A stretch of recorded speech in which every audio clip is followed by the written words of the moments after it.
This is my last day in Japan, and I'm in Okinawa Island. But the weather sucks, so here's a list of everything crazy I find in Japan. Go! The taxi doors open automatically. There's no garbage bins, yet the streets are so clean you can even lick them. Sorry, Mom. You would think they like credit cards. Nope, it's a cash country. Due to privacy laws, every phone must make a sound when you take a picture. Due to health concerns, this is completely normal. Crossroads when it's red? Nope. Dude, there's no cars! Come! Their food menu is all made of plastic. They love people. Almost irrationally so. Their food? Delicious. Nature? Gorgeous. Shrines? Majestic. Startups? Awesome. Cities? Safe. People? Polite. Am I generalizing? Yes. Do I like Japan? Yes. You can divide countries into 3 categories. The developed countries, the underdeveloped countries, and Japan. Bye now! Stop plumbing! See you tomorrow! Yay! See you in South Korea. Let's do this one. Come on, let's do it right. Okay, this is my last day in South Korea. It is. And I'm heading to Taiwan with a new friend. Woo! So here is everything crazy I find in South Korea. Go! Its capital city of Seoul is only 35 miles away from nuclear North Korea. That's why if you're male and young, you have to go to the army. # Israel. Still, their nightlife is popping, even on a Tuesday. Club going up on a Tuesday. Their protests are so peaceful they use candles to demonstrate. Unlike in Japan, you can get by with just the English language, at least in Seoul. 7-Eleven is not a shitty store. For food, you can either get street food, barbecue food, or a live f***ing octopus. It's live. They have 2 ages, one for Korea, the other for everyone else. Plastic surgeries? Everywhere. Nightlife? Fun. Credit cards? Yes. Cash? No. Nature? Incredible. Street food? Delicious. Is this a shallow representation of the complex South Korea? Yes. Are we leaving to escape this cold weather? Yes. That's 1 minute. See you tomorrow.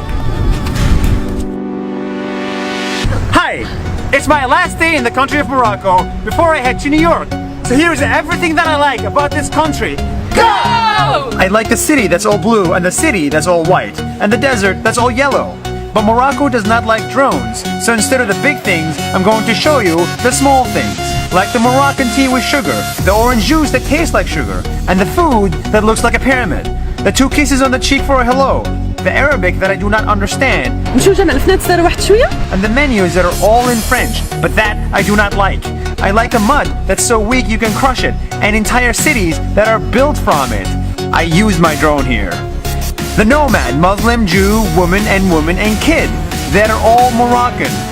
And of course, the musician with a flying turban.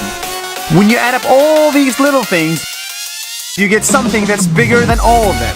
Morocco. That's 1 minute. See you tomorrow. See you from New York. Hello from Singapore, one of the sexiest, tiniest, and most beautiful countries in the world.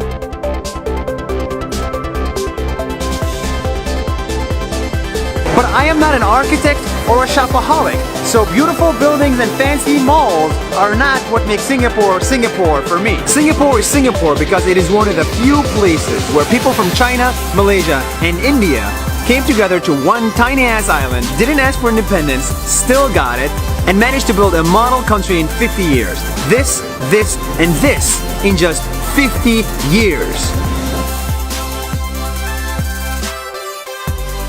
It honestly feels like Singapore is one of the few places where your culture and race are celebrated through food and designated neighborhoods, but are not used against you.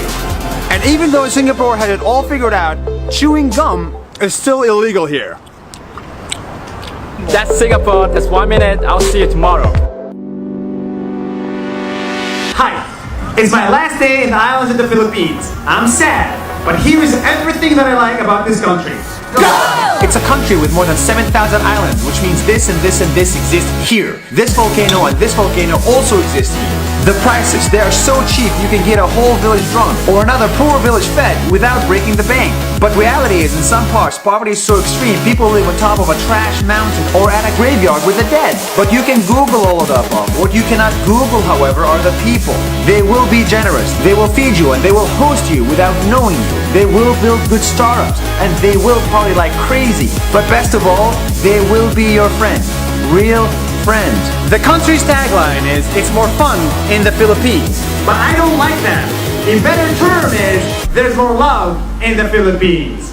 Bye-bye, Nas. That's 1 minute. See you tomorrow.